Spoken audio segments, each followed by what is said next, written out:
మంచి మాటలను చెప్పి ఇంకొకళ్ళకి దానం చెయ్యాలి. అందుకే వెనకటి వాళ్ళు ఒక శ్లోకం చెప్పారు. అమ్మవారి దగ్గర ఒక ప్రార్థనను చేశారు. ఒకసారి ఒక ఆయన పాపం ఎంతో కష్టాల్లో ఉన్నాడు. పాపం ఆయనకి ఏమన్నా దానం లభిస్తుందేమో అని రాజుగారి దగ్గరికి వెళ్ళేవాట. అయితే రాజుగారి దగ్గర వరకు వెళ్ళనిచ్చేవాళ్లే కాదు, అక్కడ ఉండేవాళ్ళు. మధ్యలోనే ఆయనకి ఏదో ఒకటి చెప్పి పంపిస్తూ ఉండేవాళ్ళు. అప్పుడు ఆయన విసిగిపోయి ఒక ప్రార్థన చేశాడు అమ్మవారి ముందు.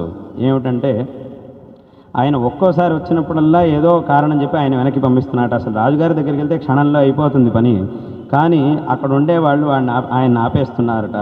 అప్పుడు ఆయన ఒక ప్రార్థన చేశాడు అమ్మవారి దగ్గర. నిద్రాతి స్నాతి భుంక్తే చలతి కచభరం శోషయత్యంతరాస్తే దీవ్యత్యక్షైర్నచాయం గదితుమవసరో భూయ ఆయాహి యాహి ఇత్యుద్దండైః ప్రభూణాం అసకృదధికృతైర్వారితాన్ ద్వారి దీనాన్ అస్మాన్ పశ్యాబ్ధి కన్యే సరసిరుహరుచాం అంతరంగైరపాంగైః. అంటే ఈయన రాజుగారి దగ్గరికి వెళ్ళినప్పుడల్లా అక్కడ ఉండేవాళ్ళు ఏదో కారణం చెబుతూ ఉన్నారట. ఏమిటంటే, ఒకసారి వచ్చినప్పుడు నిద్ర అతి, ఇప్పుడు రాజుగారు నిద్రపోతున్నారు, ఇప్పుడు ఆయన చూడడం కుదరదు అన్నారట. సరే, మళ్ళా వెనక్కి వచ్చాడు. ఇంకోసారి వెళ్ళాట. స్నానం చేస్తున్నాడు ఇప్పుడు రాజుగారు, ఇప్పుడు వెళ్ళడం కుదరదు అన్నట్ట. మళ్ళీ వెనక్కి పంపించారు. ఇంకోసారి వెళ్ళినప్పుడు భుంక్తే, ఆయన భోజనం చేస్తున్నాడు రాజుగారు, ఇప్పుడు చూడడం కుదరదు అన్నారు, మళ్ళీ పంపించారు. ఇంకోసారి వెళ్ళినప్పుడు చలతి అంటే ఏదో వాకింగ్గా ఎక్కడికో వెళ్ళాడు అని చెప్పారట, ఇప్పుడు చూడడం కుదరదు అన్నారు. సరే, ఈసారి కూడా కుదరలేదు. ఇంకోసారి వెళ్ళారట. కచభరం శోషయతి, ఆయన ఎవడో మంగళవాడు వచ్చాడు, ఆయనకి ఏదో సంస్కారాలు చేస్తున్నాడు, ఆయన లోపల ఉన్నాడు, ఇప్పుడు చూడడం కుదరదు అన్నట్ట. సరే, ఇది అయిపోయింది. మళ్ళా వెళ్ళాడు. మళ్ళా ఇంకోసారి వచ్చాడు. ఇప్పుడు రాజుగారు అంతఃపురంలో ఎక్కడ ఉన్నారు, ఆయన చూడడం ఇవాళ కుదరదు అని చెప్పారు, మళ్ళీ పంపించారట. ఇంకోసారి వెళ్ళాట. ఇప్పుడు రాజుగారు పాచికలాడుతున్నారు వీళ్లతో, తన సహచరులతో అందరితో కలిసి, ఆయన ఇప్పుడు వినోదాల్లో ఉన్నాడు, ఆయన చూడడం కుదరదు, మళ్ళీ పో అని చెప్పి మళ్ళీ పంపించారు. ఇంకోసారి వెళ్ళారు. ఇప్పుడు మాట్లాడడం కుదరదు, పోవతలిగి అన్నారు, మళ్ళీ వచ్చాట. ఇంకోసారి వెళ్ళారు. ఈసారి కుదరదు, ఇంకోసారి రా అని చెప్పి మళ్ళీ పంపించారట. ఇంకోసారి వచ్చారు. యాహి నిద్రాతి స్నాతి భుంక్తే చలతి కచభరం శోషయతి అంతరాస్తే దీవ్యత్యక్షై, అంటే పాచికలాడుతున్నాడు, నచాయం గదితుం అవసర, ఇప్పుడు మాట్లాడడానికి సమయం లేదు, పోవతలిగి అన్నారు.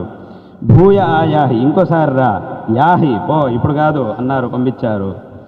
ఈ రకంగా రాజుగారు ఎవరినైతే అక్కడ ద్వారంలో కాపలాగా నిలబెట్టాడో వాళ్ళందరూ నన్ను ఇలా చేస్తున్నారు, నాకేమీ లభించట్లేదు రాజుగారి దగ్గర. ఇత్యుద్దండైః ప్రభూణాం అసకృత్ అధికృతైర్ వారితాన్, అందరూ కలిసి నన్ను అక్కడే ఆపేస్తున్నారు. ద్వారి దీనాన్, అటువంటి మేమంతా ఎంతోమంది ఉన్నాం, మమ్మల్ని ఒక్కసారి నీ కటాక్షంతో అనుగ్రహించు తల్లి. ఇత్యుద్దండైః ప్రభూణాం అసకృత్ అధికృతైర్ వారితాన్ ద్వారి దీనాన్ అస్మాన్ పశ్య అబ్ధికన్యే సరసిరుహరుచాం అంతరంగైరపాంగైః. నీ యొక్క దివ్యమైన కటాక్షాలను ఒకసారి మా యందు ప్రసరించు, మా పరిస్థితి ఇట్టా ఉంది అని ఒకసారి ఆయన అమ్మవారిని ప్రార్థించాడు. అంటే కాబట్టి మనం ఒక అమ్మవారి అనుగ్రహానికి పాత్రులం కావాలంటే, ఎప్పుడు మంచి సందర్భం లభించినా, దానం చేయడానికి ఒక మంచి సందర్భం లభిస్తే, సంపత్తుని సద్వినియోగం చేయడానికి ఒక సందర్భం లభిస్తే వెంటనే దాన్ని సార్థకం చేసుకోవాలి. ఆ సందర్భంలో ఒక కార్యాలకు మన సంపత్తుని వినియోగించాలి. అప్పుడు అమ్మవారి యొక్క అనుగ్రహం మనకి పరిపూర్ణంగా లభిస్తుంది. తతోపి అధికమైనటువంటి సంపత్తుని మనకు అనుగ్రహిస్తుంది.